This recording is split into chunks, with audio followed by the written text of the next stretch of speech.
guitar in these videos. I just like holding on to it. I guess it gives me a little bit of comfort. I also play the didgeridoo. I might break that out at some point.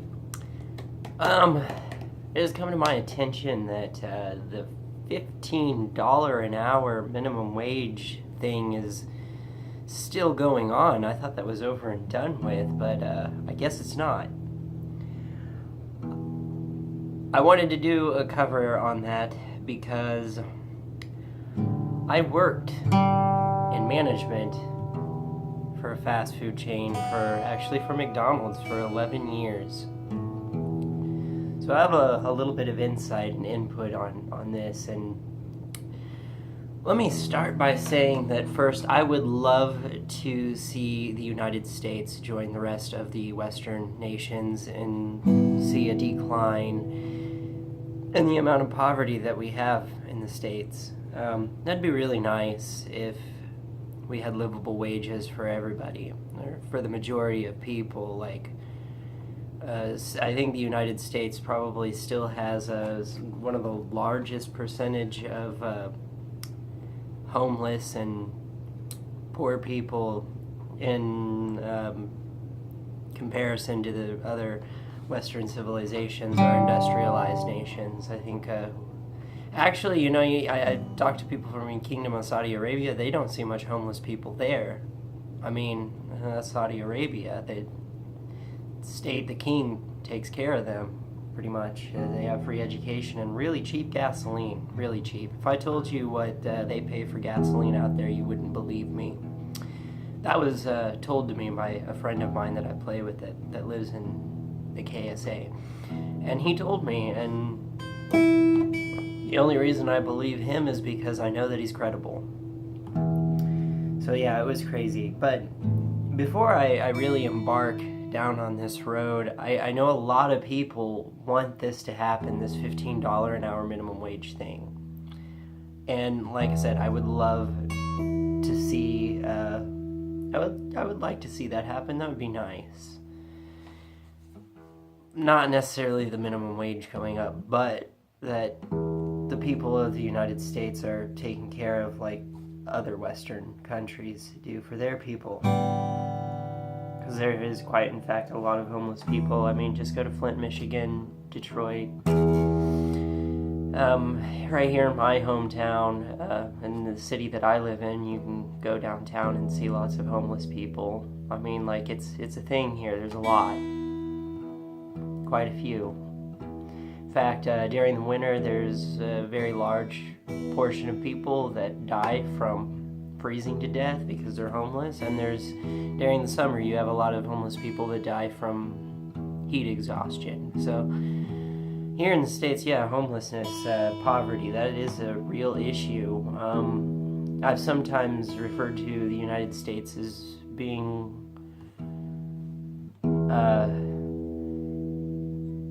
a third world nation that likes to pretend that it's a Western industrialized nation. Kind of like on a cusp, I guess. It's not literal, it's just kind of a joke. A dark one. Yeah, the gothic guy telling dark jokes. Are you kidding me? Really? But before, I wanted to go over a few things before I went any further on this. First of all, I wanted to talk about TPCH, TPMH, and labor percentage. TPCH, TPMH, transactions per crew hour and transactions per man hour. The only difference between the two is one counts management, man hours, and the other doesn't count management, crew hours. And how this is configured is you take the total number of transactions per hour or per day, and you divide them by the total amount of crew hours worked. Like, let's say 16 or for an hour, and you do 150 transactions. So in 1 hour, that's just 16 people. That's easy to do. If you do it for the entire day, you're looking at a different number, but it's the same equation.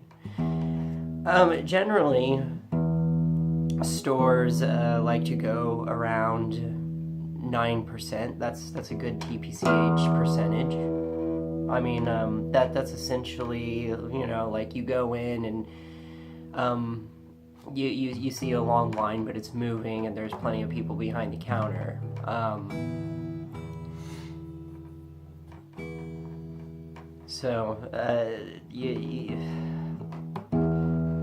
Labor percent is, I think that's pretty self-explanatory. Sales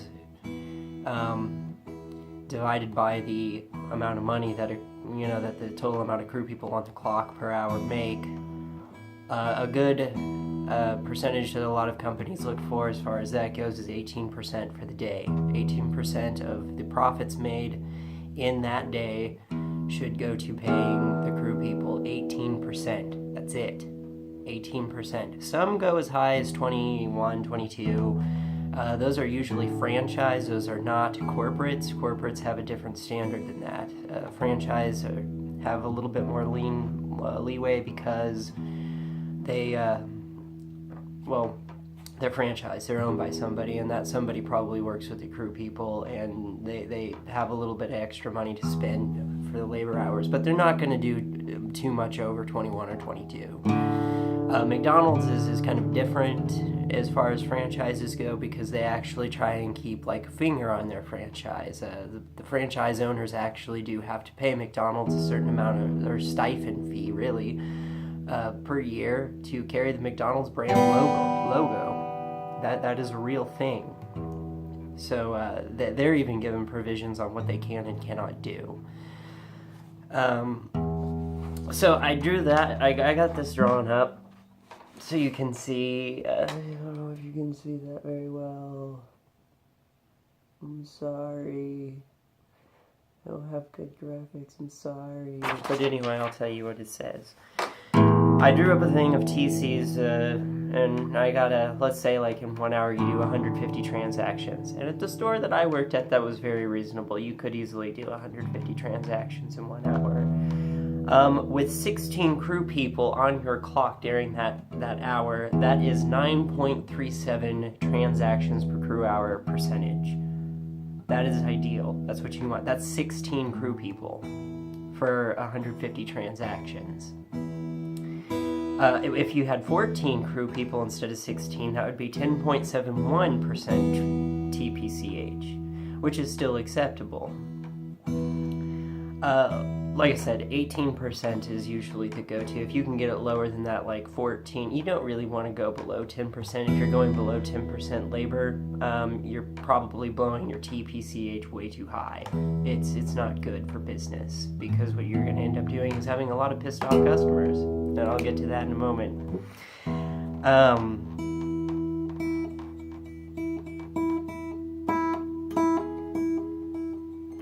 During my years working for McDonald's, when I first started, minimum wage was only at $5.25. And it was so cool going to work there because I thought, like minimum wage is only $5.25 and these guys are paying you $6.50. So they're paying you over minimum wage when I started. Like I said, when I first started, minimum wage was only $5.25. And the managers don't make as much as you think they do either. I mean, you might have managers that make $15 an hour. You also have to account for the different demographics according to the city and state that you live in. That does play a significant role on the pricing, on the menu prices, as well as what they pay their people. So that does have an effect. But during my time there was when the minimum wage had jumped from $5.25 all the way up to $7.50, and I saw what that did. The companies, I hate to say it, if you do pass a legislation like that, I'm sure, yeah, go ahead, do it. And the government might pass it, and they might make it so that it's a federal thing all the way across all 50 states, that $15 an hour is federally considered the minimum wage. You can see that on all the OSHA stuff that they hang up inside their offices or their buildings when they employ people. But that's not to say that the company won't fight back, because they do. See, what happens when you increased it from $5.25 all the way up to $7.50, what you saw on that is that they still wanted to maintain an 18% labor hour. So what they did is they came in and they said, well, we have to change our TPCH expectation. And it went from 9% or 10% all the way up to a whopping 15%. And you're talking about going in there, that what that looks like at 15% TPCH. What that looks like, and I'm sure you've seen this, going into, just pick a fast food chain, just pick one. You go in there and you see a long line. I'm gonna say is, like, let's say it's between the hours of 4 p.m. and 6 p.m. That's probably your dinner rush right there. Okay, so let's say they're doing like a $500 hour. They got to get 18% labor. And so you see this long line of people, and it looks like a lot of people, but believe me, it's less transactions. $500 hours, less transactions than you think. That's roughly about like in the 80s-ish, maybe 60s, 60 transactions, 60 to 90 transactions in that hour for $500 hour, somewhere around there. And what you see is a long line of people in the drive-thru and in the lobby, and there's like maybe 3 or 4 people behind the counter, and that includes the manager. That's because they're still required to run an 18% labor. You might not find that if you go to a franchise store, though. Like I said, they kind of have a little bit more leniency when it comes to things like that. Corporates, though, no. They hold a steady, they hold a pretty steady guideline on what they want. Now, one of the topics that's discussed is the price of the menu items going up, and I've heard people say, well, that's no big deal if they go up $1, da da da da. Okay, let me tell you what happened when it went from $5.25 to $7.50. Does anybody remember the 99-cent menu? Yeah, that went away. It became the dollar menu, and it was cut in half. The amount of items that were carried on the dollar menu was nowhere near the amount of items that were carried on the 99-cent menu. And let me tell you about the customers. They were pissed. And the thing is that when you go in and you complain to the people that are managers of this store, the GMs, the general managers that oversee the store, the swing managers that operate the store, and manage the crew people there for a certain duration time, the assistant managers that do systems works like schedules and inventory and stuff like that, they don't design the fucking prices. But see, that's what the customers seem to think, because when they see that their favorite sandwich that used to be $1.10 has gone up to $2.13, they have something on their mind that they want to say. And they come in and they yell and they scream and they cuss at the crew people, at the swing managers, at the assistant managers, at the GM, and the area supervisor that oversees the stores in that area. Well, guess what? None of those people, none of them have any say on the price of the menu board items. None of them. They have no control. None. Even if they put a different price on the menu, the company controls the price of that item in the computer. It's all on an intranet. It's pre-programmed by corporate. There's nothing you can do. You might go into a franchise and you might see the sandwich be a little bit more because they pay their crew people a little bit more and they run higher labor percents. So they might charge more. Or they run higher TPCH but still get their 18% labor. They're probably charging more. Except for the dollar menu items, because that's something that the companies have. They have to have a middle ground that the franchise owners and the corporates can agree on. So the dollar menu stays the dollar menu, no matter if it's franchise or corporate. But some of the things might be a little bit differently priced, depending on if it's corporate or franchise. So, that was just going from, but going back to the price of the menu, the price on the menu board items comes from the VP, CEO, shareholders, they're the ones that design the price. And that's just what happened when it went from $5.25 to $7.50. You're talking about going from $7.50 to $15 an hour. That's a much bigger difference. I mean, that goes without saying. So what do you think they're going to do to the prices then? How much do you think they're going to cut down on crew hours then? Because the CEOs, they still want their 18% labor because they want a yacht in their pocket. Of course, that's what companies are designed to do. We live in a free market society, in a capitalistic society. If they wanted to charge for napkins, they can. They can charge $100 for a burger if they want to. Even if no one would buy it, they still have the right to do that. You can't legislate that. And that's how the companies combat this type of thing. So yeah, you can go ahead and change the minimum wage to $15 an hour on the federal level, but don't be surprised if there's repercussions from the corporate that own these establishments. I can guarantee you there will be repercussions. They will definitely do something about it.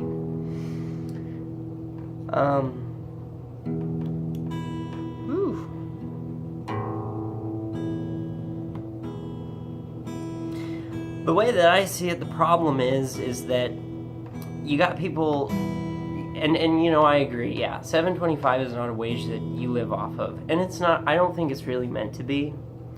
The thing that you got to remember is what you're walking into as a crew person at these places is you're walking into a minimum wage paying job. It is a minimum wage paying job, and it's nothing more than a minimum wage paying job, and it shouldn't be any more than that.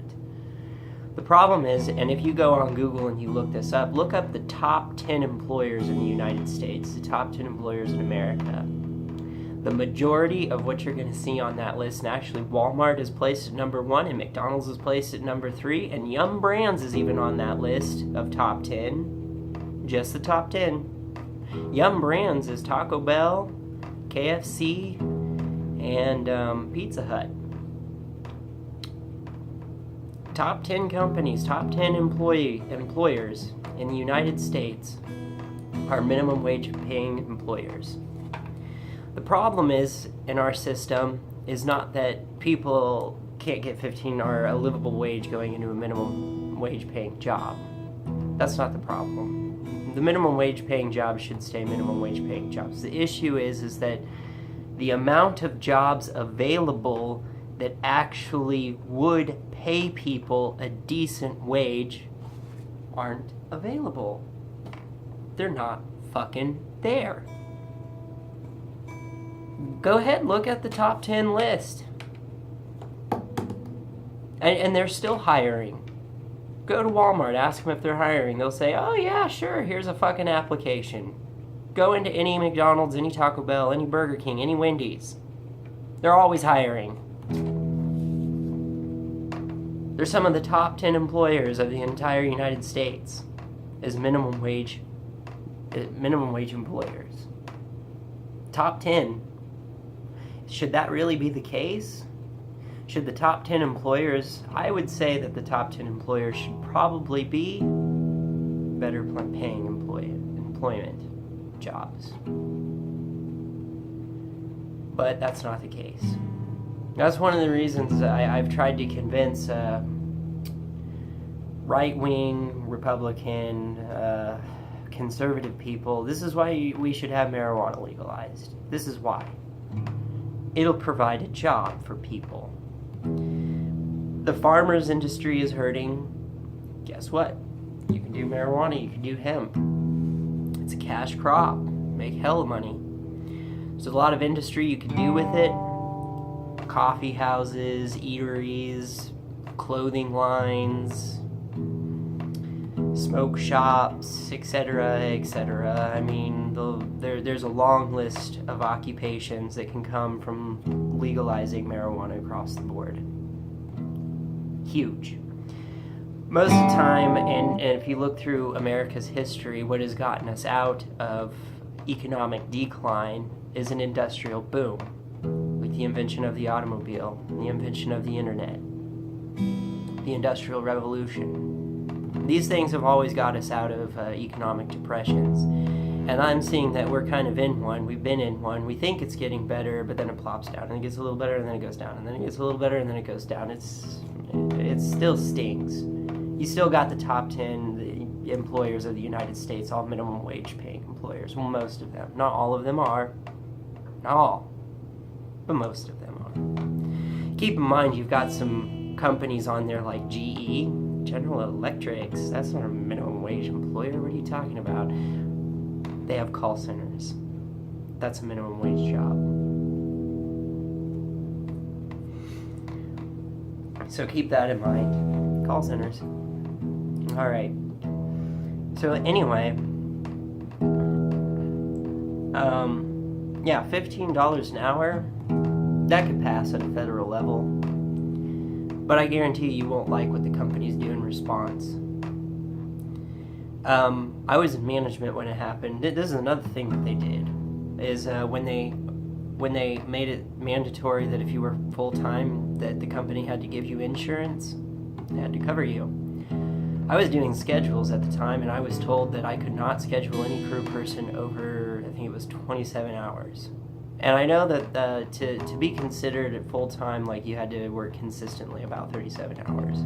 The reason why they said 27 is because they wanted to give leeway if they needed people to stay late or work extra, so that they could go over 30 but not over the threshold to where they're considered full-time. Because McDonald's, or other companies, because it's not just McDonald's that does this, it's almost every fast food company I've seen does this. They do not hire full-time anymore. They don't want to pay the insurance because it's expensive. It takes money out of their profit sharing. Yeah, these companies are Wall Street owned. I don't know what to tell you. These companies, Yum Brands, McDonald's, Burger King, Wendy's, they have lobbyists. They do. It's not a secret. Look it up. But, yeah, they're internationally traded. They're multi-conglomerate. So they're owned by CEOs, shareholders, stockholders, basically a group of people that sit around and crunch numbers.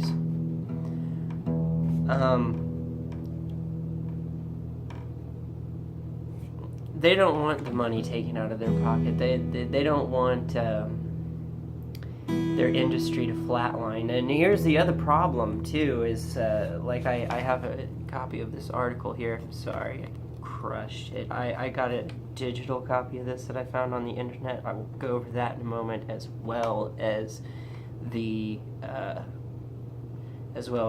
top 10 employees or employers in the United States.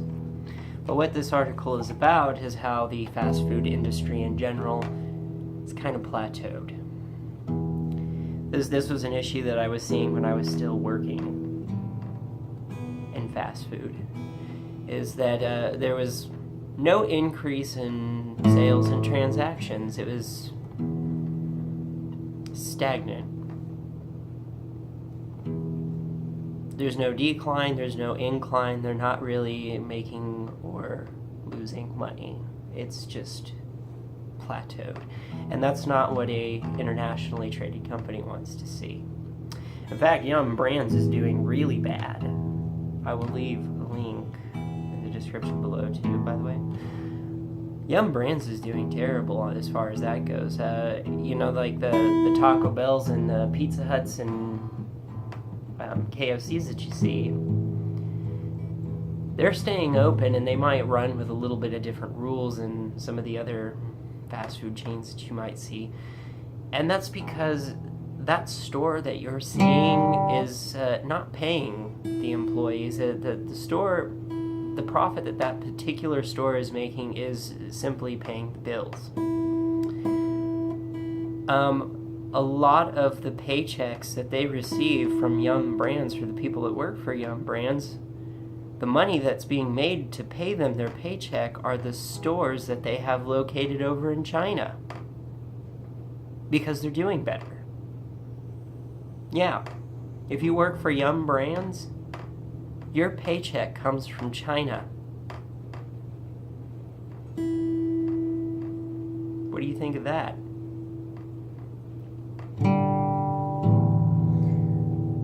So I can't imagine with that kind of statistic, with that kind of evidence going on with it. I mean, this is empirical data. This is real facts.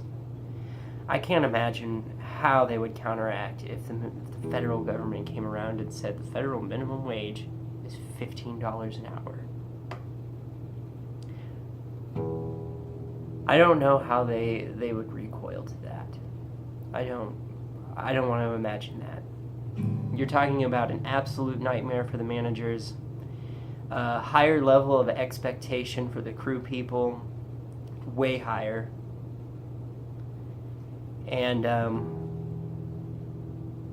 when this happened, when it went from 525 to 650, the introduction of the SMG survey that you can take at the top of the receipt, like a lot of restaurants, a lot of fast food chains are doing this. That is an evil device.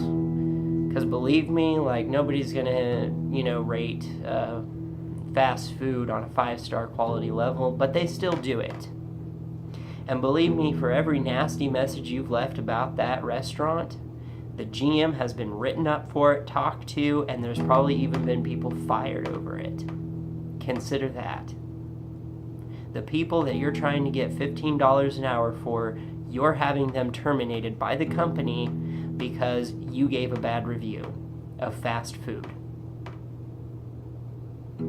Think about that. I'm not lying. I've seen multiple people terminated for it in my day. Multiple. It's not a joke. You're talking about somebody who's already making minimum wage, and the manager's there. When I was there, I'll tell you this, when I was working there, I made $12.50 an hour. All right? Like maybe around $23,000 a year. The assistant managers, the base pay was, starting pay was, I think like about $25,000. Used to be $30,000 until the minimum wage went up. And they turned the salaried exempts into salaried non-exempts, and then the wage for them changed. Yeah, it wasn't $30,000 base pay anymore. Now it's $25,000. Some of them do make $30,000, but they've been there for a really long time. They're probably first assistants at that point. Yeah. The GMs don't make probably the amount of money that you think they do either. They really don't. Some maybe $40,000, some maybe $50,000, maybe as high as $60,000 if you're lucky. But these kind of changes are nightmares for the management. They're nightmares for the crew people. It's just bad.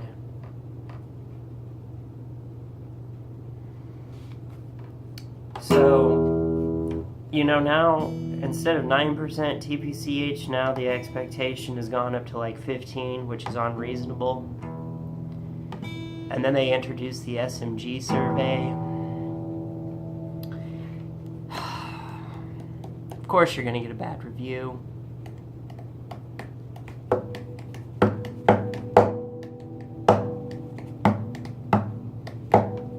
Trying to think if there's anything that I missed that people talk about. Like I said, I would love to see that people in the United States could easily go out and that I could look up the top 10 employers of the United States and not see a bunch of minimum wage paying jobs. I would like to see that. But we need more jobs available that aren't minimum wage paying jobs. That's what it boils down to.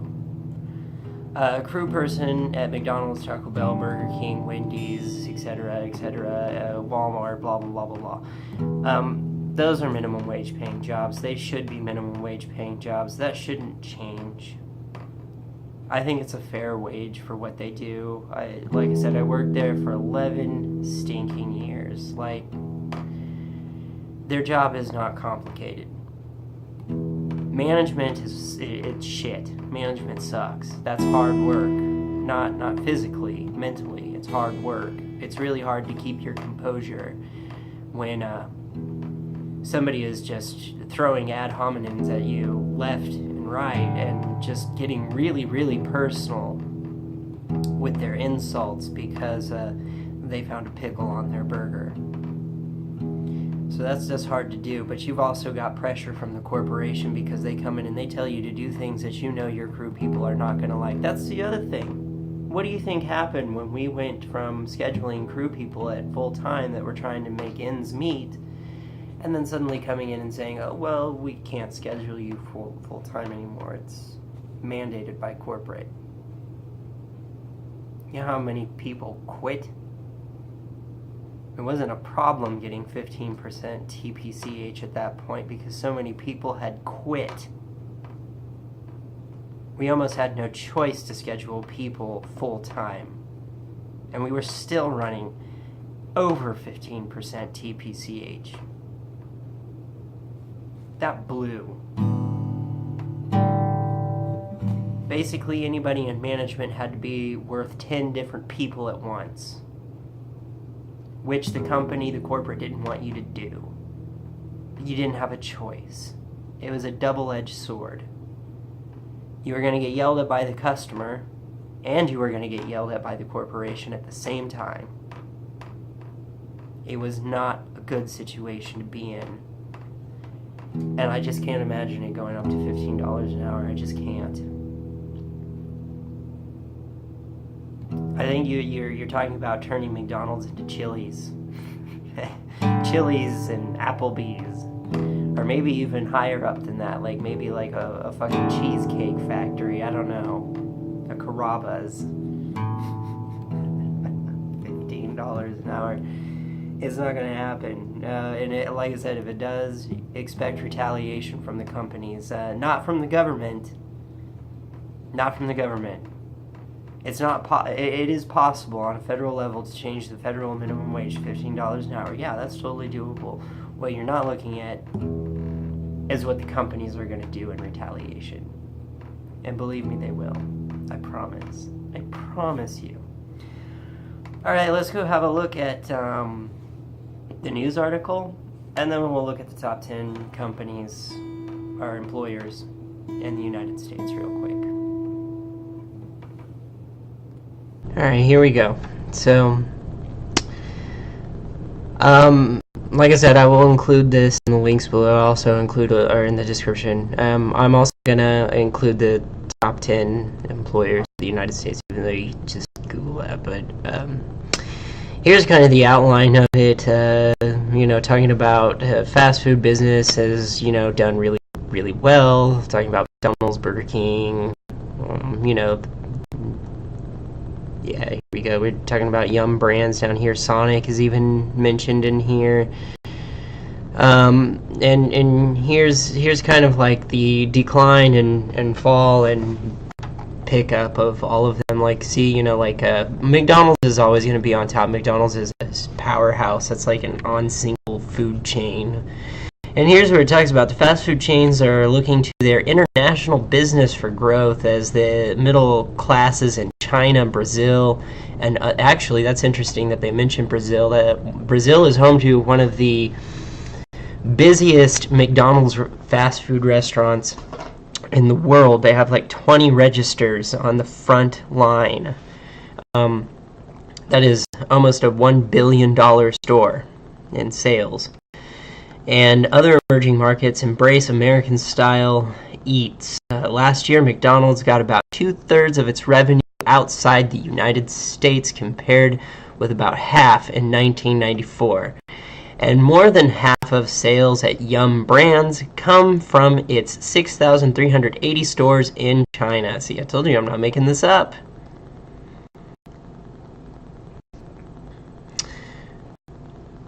Part of fast food's problem is demographic. McDonald's, Wendy's, and Burger King typically appeal more to customers with lower incomes than those patrons who frequent some of today's faster-growing restaurant chains, such as, there's a burger joint that does it, but like the healthier alternatives, things like Quiznos, Sour Pinos. Well, Sour Pinos isn't really competing with them. They're not doing Family Guy, Five Guys. That's it. Chipotle, things like that. Really, McDonald's and I've seen other fast food chains are trying to compete with bigger companies. With the introduction of the McWrap. That was the premium style chicken sandwiches. Those were quite expensive for McDonald's, and as it even says here, it tries to target its audience towards a lower income. Although most of the people who go through are kind of soccer mom, suburbanite people, but it is targeted towards lower income. And if you're paying your crew people $15 an hour, I don't know. I think you're just shifting. Well,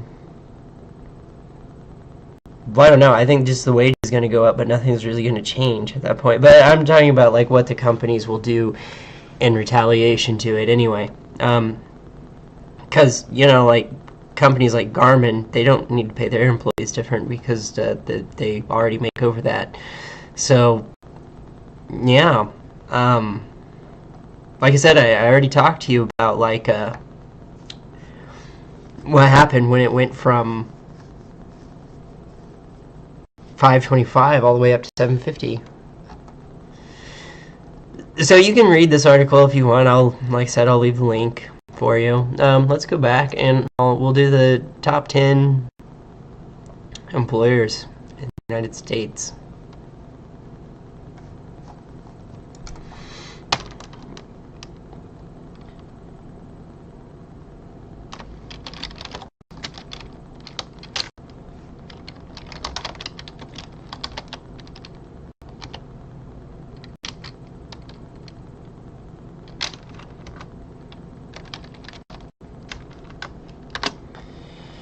Here we go.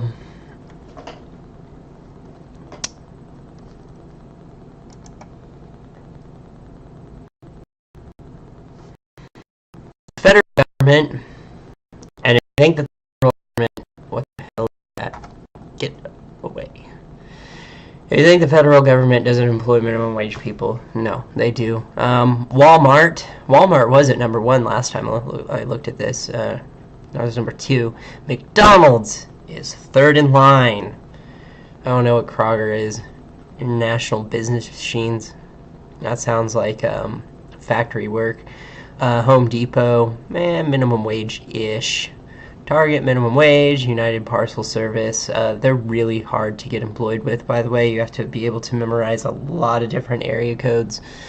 I don't know what Berkshire Hathaway, GE, like I said, call centers. Yum Brands made it up to, the Yum Brands went off of the 10 chart. They're now 11.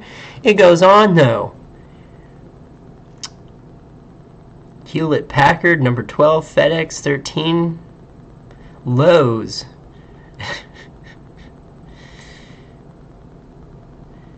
Bankers. It's kind of minimum wage-ish. Walgreens, that's definitely a minimum wage. You got a lot of factory work, call centers, and just minimum wage shit. Yes.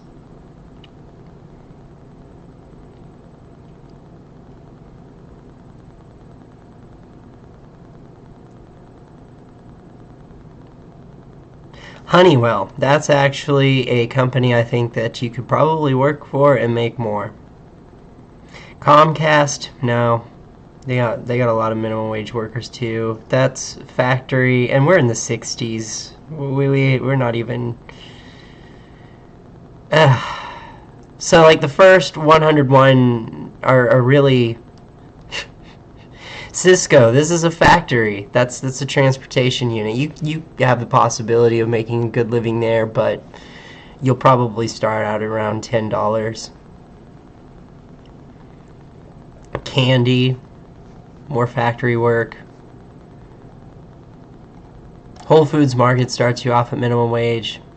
I saw that. This is your first 100 top employers of the United States as of 2015.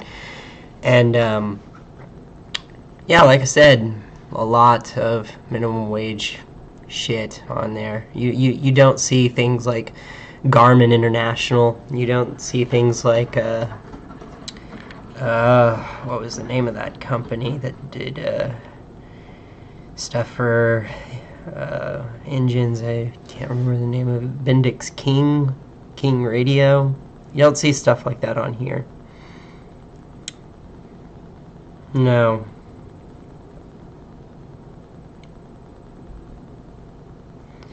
Or Cerner. I don't see Cerner on here. That's not a minimum wage paying job if you work anywhere at Cerner. I don't see things like that. Man.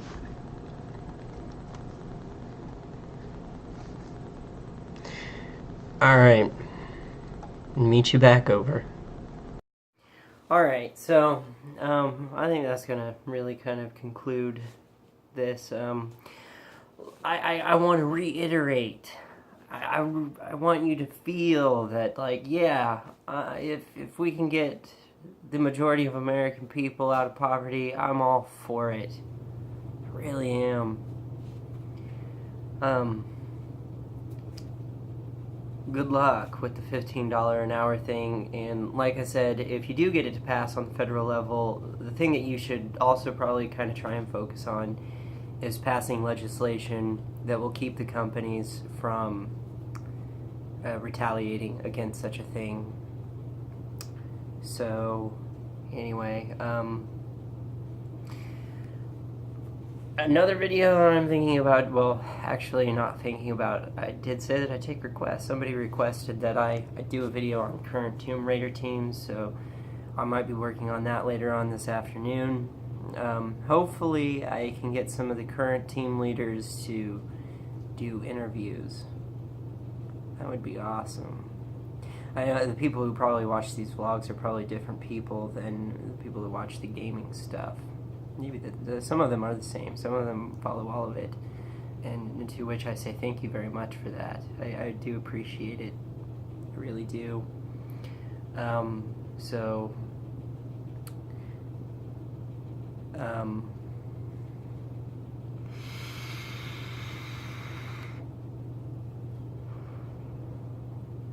Sorry.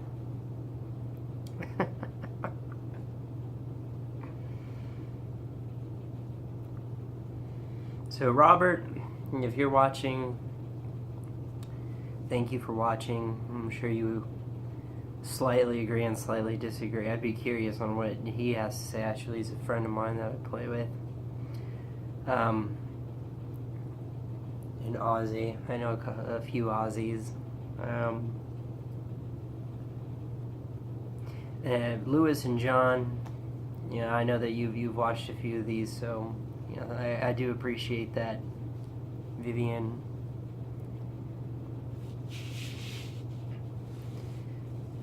So anyway, I don't know. Have a good evening. Goth is on dead. I don't know how to end these, really. I don't know. Just have a gloomy gothic day. End video. I almost forgot, though. You know, like, share, subscribe, that kind of bullshit. But,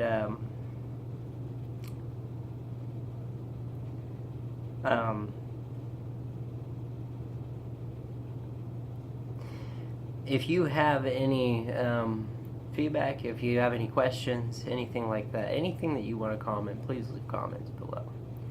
I'm also going to try and do another poetry reading. I think the last one was a little bit too theatrical, and I was actually kind of apprehensive about publishing it and making it go live, because I was kind of like, no, I think this is just too theatrical. So I'll try and do another poetry thing, and I'll make it less theatrical. I did get some feedback from somebody, and they know who they are. I'm going to take some of their advice, and I'm going to work with that concept. But maybe I'll do less theatrics. I'll choose a better poem too. And not everything I write is about suicide, by the way. I do proclaim myself, actually, how I even started in on social media, as I was using social media to try and get my poetry out. I've tried DeviantArt, my Facebook again. Actually, the name Jinks is a pen name. That is my pen name. I've used that pen name since I was in high school. But that's where that comes from. If you have any questions, comments, or whatever, leave them below. All right, have a gloomy, gothic day.